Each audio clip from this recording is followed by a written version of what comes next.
This class we will discuss about active, passive and differential water pressure. This active pressure and earth pressure and differential water pressure we have to calculate and apply as the load onto the structure. The passive earth pressure is the capacity of the structure, how much it can resist the load, but it will resist the load depending on the resistance is equal to the amount of active and differential water pressure exerted on the structure. This point is clear. Passive earth pressure means the passive earth resistance we call, that is the maximum force that the soil can mobilize to resist any external forces. It can be due to active earth pressure or differential water pressure. So you can calculate active earth pressure, differential water pressure, then you idealize the soil support by a spring, then find out what is the force on the spring, that you compare with the passive earth resistance. So the passive earth resistance should be more than the spring force, then the structure is safe. So yesterday in the class I told you calculate the active earth pressure, differential water pressure, then find out the ratio between the passive earth resistance to the active and differential water pressure, and that should be greater than 1.5 or 2. Different codes give different values. Definitely it should not be equal to 1 or less than 1. It should be minimum 1.5 or it should be 2. And some of the failures that has happened because of this design flaw in which we do not provide adequate passive earth resistance. Yesterday some of you have answered, if you want to increase the passive earth resistance you have to increase the founding level of the diaphragm wall, that is what you have to do. First we will see what is earth pressure. Earth pressure is exerted by the backfill on the wall. The nature and extent of the wall movement alters the lateral pressure of the backfill exerted on it. That means when you have a wall on both the sides you have the soil, then we have earth pressure at rest on both the sides which are equal and opposite, there is no earth pressure. If you start dredging on one side then the wall moves, when the wall is moving the earth pressure coefficient at rest reduces down to active earth pressure. If there is no wall movement the pressure exerted by the backfill is termed as the earth pressure at rest. That means if there is no movement of the soil then we have to calculate this earth pressure at rest. In case of massive gravity structures like caissons, monolith, even if you dredge on the other side the wall may not move, in that case we have to take earth pressure at rest. The wall moves sufficiently away from the backfill by translatory motion or rotation about the base of the or under combination, lateral pressure of the backfill is reduced from earth pressure at rest to active earth pressure. Passive earth pressure, if the wall moves sufficiently towards the backfill by translatory motion or rotation about the base or their combination, the backfill offers resistance. So we use resistance for passive and pressure for active. So how to calculate the earth pressure at rest, that is equal to P naught multiplied by K naught into gamma into Z, where gamma is the unit weight of soil, Z is the depth of the wall, P naught is the pressure, K naught is a non-dimensional coefficient, depending on the type of soil you can get these values. I do not have the table 1 here but I will present later. So K naught typically is equal to 1 for most of the soils. So if you know the density of the soil and height of the soil to be retained, then you will get K naught comma Z. So this is a diaphragm wall. Diaphragm wall means it is a structure which is from the top level of the berth to the founding level, and this is called as the dredge level, -2 meter. This thickness of the diaphragm wall is 600 millimeters. Typically the thickness is 600 millimeter because we would like to do some boring and all. When you do the boring and then put a tremie pipe for concreting, we need minimum thickness of 600 millimeters. We cannot do it anything less than 600 millimeter. You should know there are certain structures which minimum thickness is required. What is the minimum diameter of the bar that can be used in a reinforced concrete structures? 8 mm. For columns 12 mm. What is the maximum diameter of the bar? So available 50 mm. Available 50 mm. 50 mm, but commonly used 32. maximum diameter 32. 32 mm. So similarly here also if you see this thickness is 600, that is the minimum required. This is called as a cantilever diaphragm wall. Why we say cantilever is there will be active earth pressure on this side, there will be passive resistance on this side. So this is minus 3 meter, this is minus, I am sorry, this is plus 3 meter, this minus 2 meter, the total unsupported length, this is called as the unsupported length, that is equal to 5 meters. This is called as the embedment depth from the dredge level to the founding level, this is called as the embedment depth. The embedment depth is about 8 meters. Normally if this is 5 meters, 5 meter is sufficient, generally it is sufficient if the soil is very good. If the soil is not good, it may go to 8 meters, it depends on the type of soil.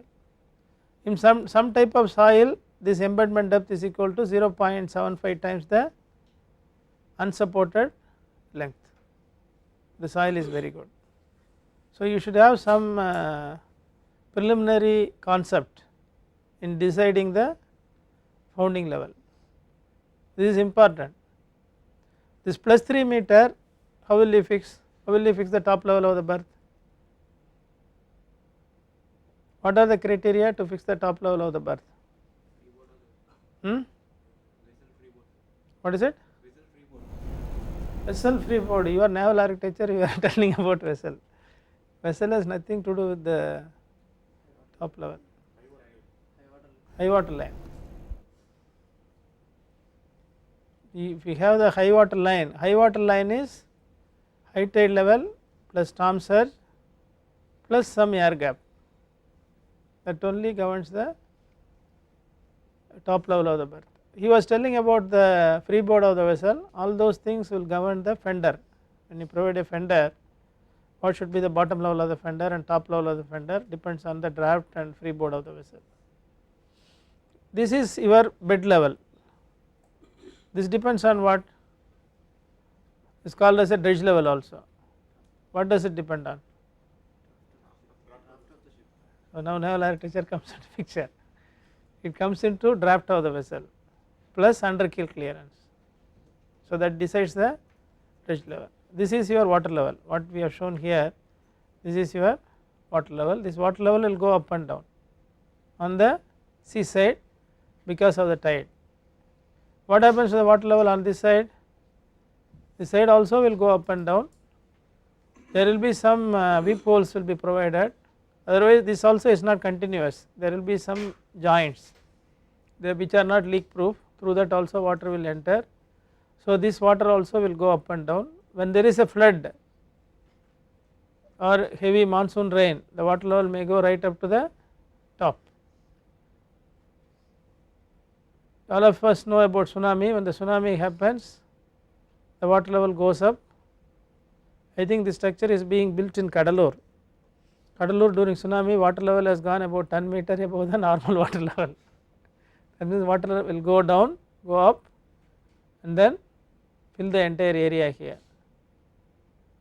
But during tsunami the most dangerous part is not rising of water, most dangerous part is lowering of the water. The water level also may go down, even it may go down right up to the bottom, up to minus 2 meter, water level will recede. If you see some of the pictures, you will see that some of the jetty which were in the water level of about 4-5 meters, completely the water has receded back into the ocean. It is a long wave, tsunami is a very long wave, that means the wavelength may be in terms of kilometers. You see this is the wave, this is the profile of a wave. When tsunami comes, this distance is about 1000 meters, so some portion goes up and some portion goes down. But you may not see the wave because it is very long, 1000 meter. So 1000 meter means from this point, when this comes, the water level may recede for a distance of about 1000 meters, that is what happens. Suppose you want to build the structure like this diaphragm wall, what we do is we fill up the entire area like this, we will fill up the entire area like this, then we construct the structure, afterwards we do the dredging. So when you have the soil for the both the sides of the diaphragm wall, this is called as the diaphragm wall, you will have earth pressure at rest on this side as well as earth pressure at rest on the other side. Once you build this diaphragm wall, then if you start excavating the soil, what will happen to the diaphragm wall? What will happen to it? The wall will be moving towards this side, towards the sea side, towards the sea side. That means the wall will be moving away from the soil, then we will have the earth pressure. What happens to the wall here? The wall will also be moving, it will be moving either towards this side or moving towards this side. Wherever it moves, whether it is moving towards this side or this side, you will have the passive pressure developed because the wall is moving towards the soil when it is moving towards this side, the wall is moving towards the soil when it is moving towards this side. Okay.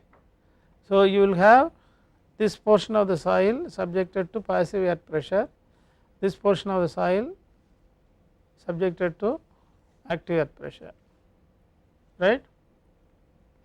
But when the wall is moving from this side to this side, let us assume the wall deflects like this. So in that case we will have both active as well as passive earth pressure.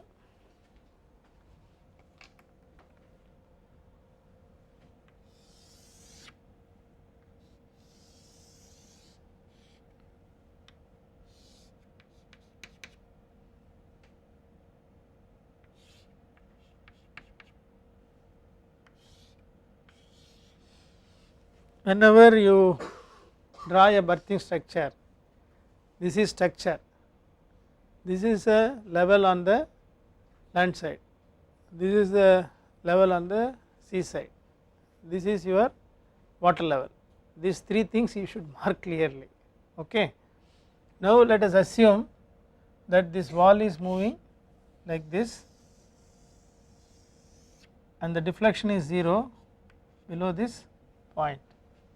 Okay. What happens now? So this is the point where the deflection is 0, this is your center line of the berth, I am moving the. So typically speaking you will have active earth pressure up to this point and passive earth pressure on this side. This is your active earth pressure, this is your passive earth pressure. Passive earth pressure is very high, that is why the ordinate is very high, active earth pressure is very less, that is why the ordinate is less. This wall is moving away from this soil, so you will have active earth pressure right up to this point. Okay. This portion of the below this level, this wall is moving towards the soil, so you will have the passive earth pressure, and from this point you will have the wedge, this is known as the active wedge line. This angle is 45 degree minus pi by 2, that is the angle with which the active wedge line is formed. That means if you put any pile or anything, that will not be able to resist any structure within this active zone. So this is your active zone, that is this much of the soil moves along with the structure, is what it is. But when you do the calculation, what we do is we calculate right up to the bottom active earth pressure and right up to the bottom passive earth pressure, because we do not know the deflection. Deflection is the what you have to find out. Once you know the deflection only, you know at what point the deflection is 0.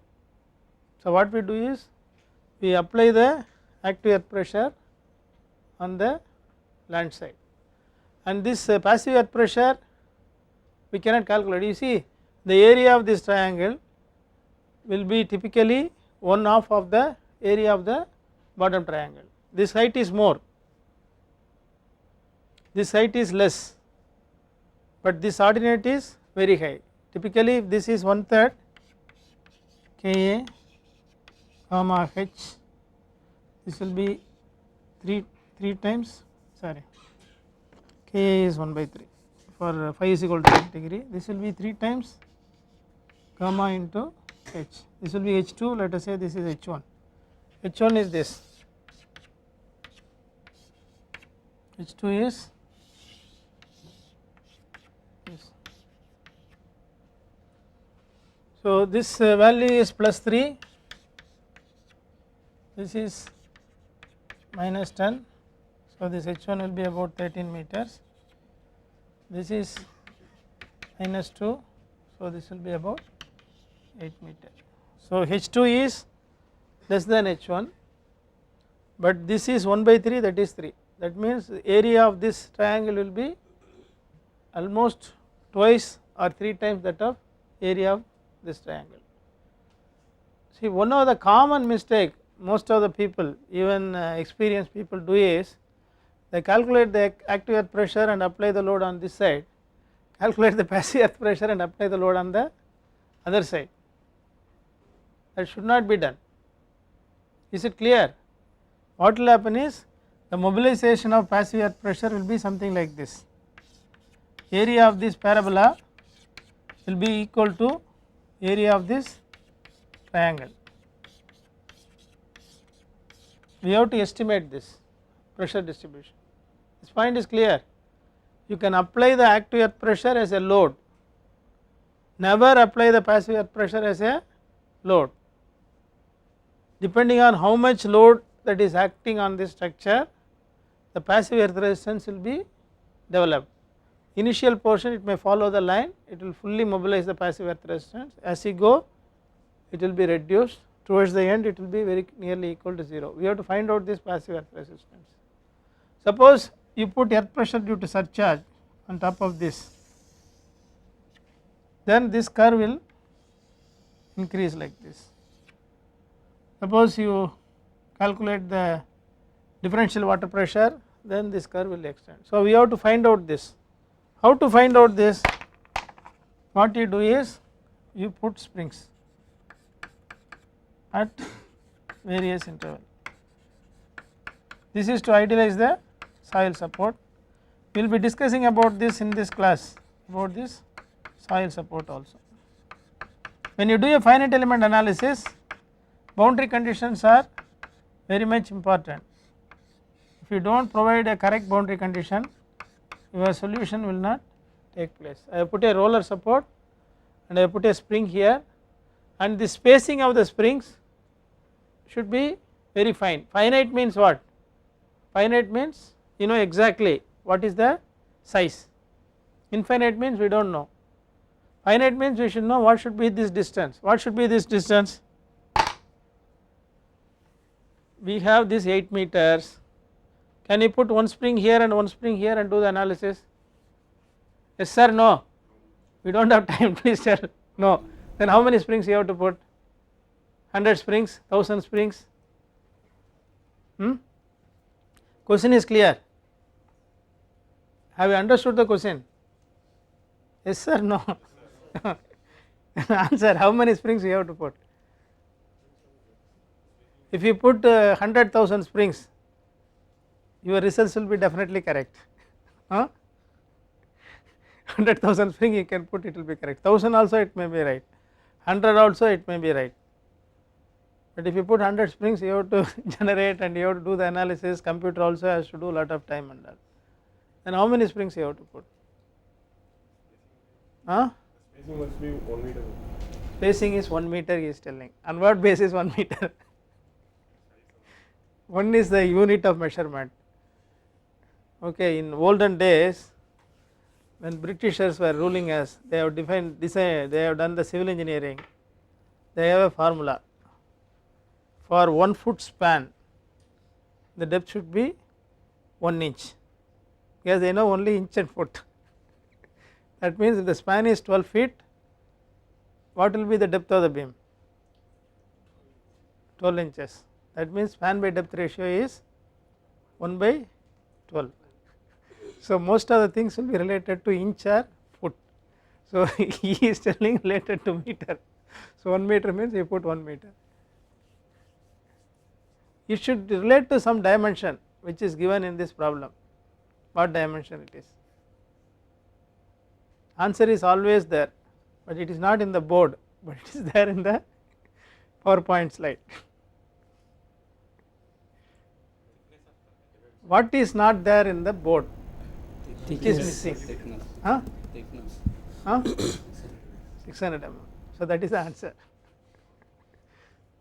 The spacing of the spring should be equivalent to thickness of the diaphragm wall. This cannot be done just like that. I have one PhD student, we varied the spring spacing and then we found out for what spring spacing the convergence takes place. Typically it takes place when the spring spacing is equal to the thickness of the diaphragm wall. It is the pile diameter of the diaphragm wall. But you can have closer springs here, and as you go down you can increase the spacing of the spring, but when you increase it, it should be not more than 4 times the thickness of the diaphragm wall. Okay, you cannot increase it indefinitely also. So we will be seeing both these aspects in this class, that I will not be able to teach this spring because it needs more number of classes, but I will do it in another PowerPoint lecture. We have to use the grade of concrete, we are using M35, grade of steel 415. Now the 415 grade is not available in the market, everybody has gone for 500. So 500 grade only is available. The cover to be provided is 75 mm. These are civil concrete structures, these are the requirement, just for completion sake we have given.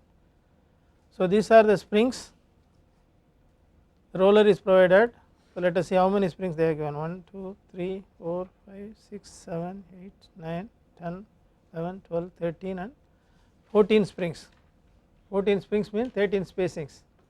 So 8 by 13 will be approximately 0.6 meter. So we have provided 0.6 meter.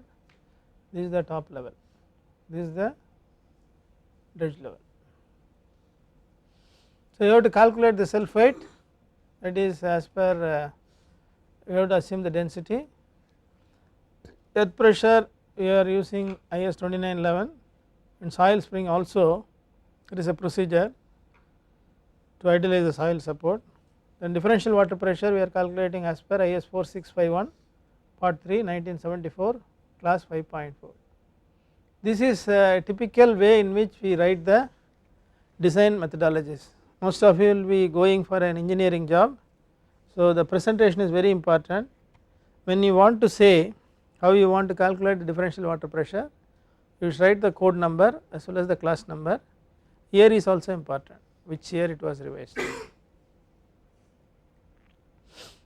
This is the expression for active earth pressure, Ka gamma h, all of you know about this. This is for sandy soil, minus 2c into root of Ka, this is for cohesive soil.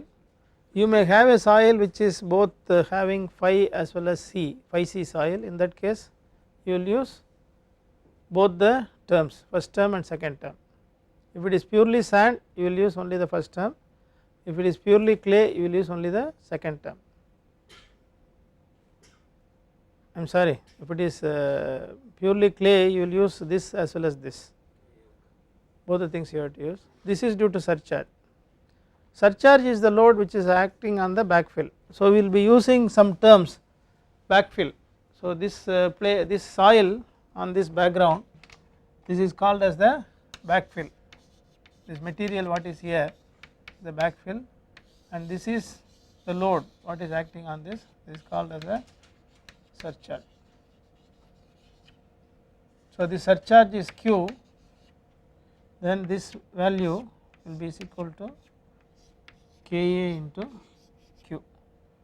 This ordinate what we are marking, this is your active earth pressure.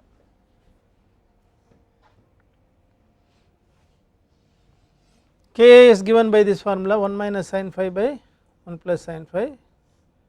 So we have to get all these parameters, that is phi is to be used to calculate Ka, and the value of phi as well as C, this has to be taken from the soil investigation report. Typically the surcharge is we have discussed in one thing, uniformly distributed load as per IS. It varies from 1 ton kilonewton per meter square to 50 kilonewton per meter square. So typically a structure will have a apron, that means a structure will be there, deck structure, then behind only you will have a backfill.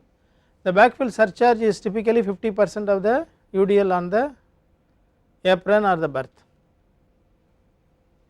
So they have calculated the active earth pressure, that is marked here. The values vary from 26.73.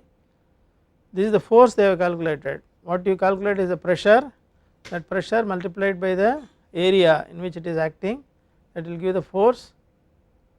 We have one node here and another node here.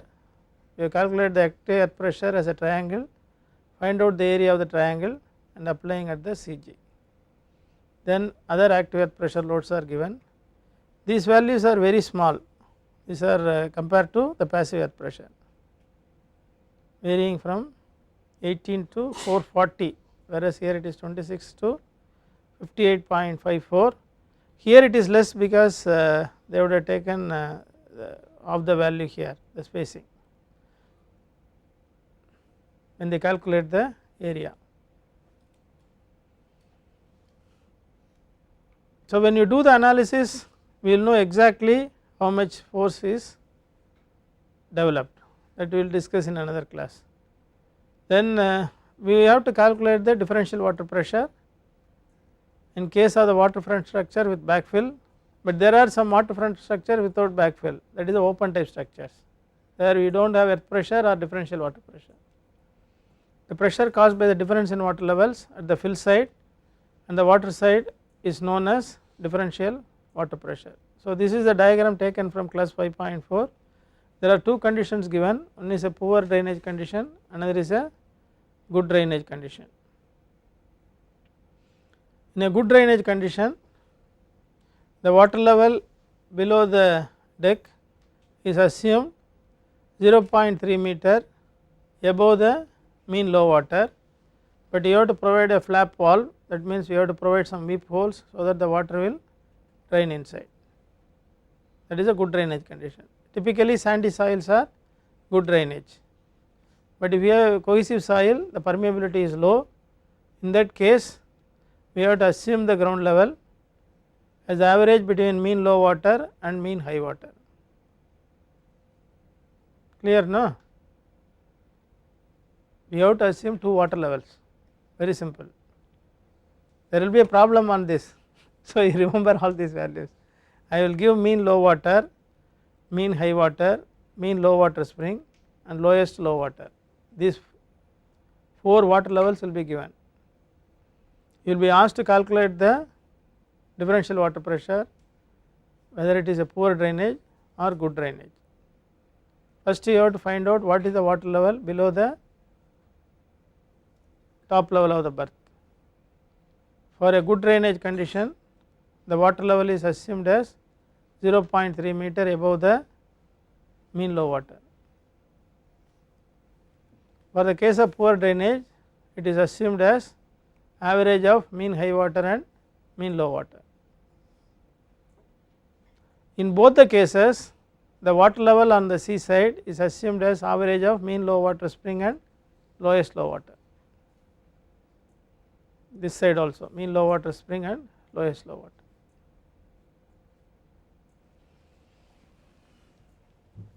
So now I have drawn this figure earlier, maybe I will draw this again. So when you have this spring tide you will have the spring tide like this, then we will have the neap tide, you will have it like this. So, this will be your mean high water, this will be I am sorry high water spring, this will be your mean low water spring, this will be your mean low water neap. This depends on whether it is a full moon day or a new moon day. These are the moon. If you take so many full moon or new moon days and take the average, that is called as mean high water spring tide, mean low water neap tide. What is mean sea level? We want to use mean high water. What is mean high water? Mean high water is mean of these two. Okay, this is mean high water spring, mean low water neap. You take the mean of that. That is what we will use it. This is called as mean high water. Then we want to use the mean low water spring. This level is what is being used. Then we want to use the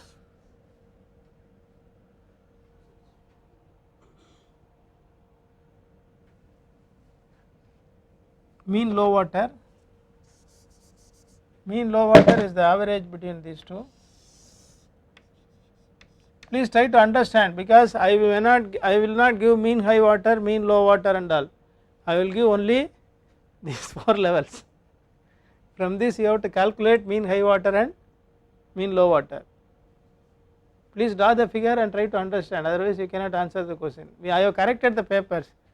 Some of you have scored only 4-5 marks and maximum mark is only 18 and half out of 25. So please study properly. This is mean low water spring and lowest low water is somewhere here. This lowest low water is approximately about 0.8 times mean low water spring. The difference between them is about 20%. I will not write like this, it is not correct. The difference between them will be about 20% approximately. Lowest low water will be about 20% less than the lowest low water. In engineering you should know what should be the parameter. If I am giving mean high water spring, mean low water neap, mean low water, I am sorry there is a mistake here, mean low water spring,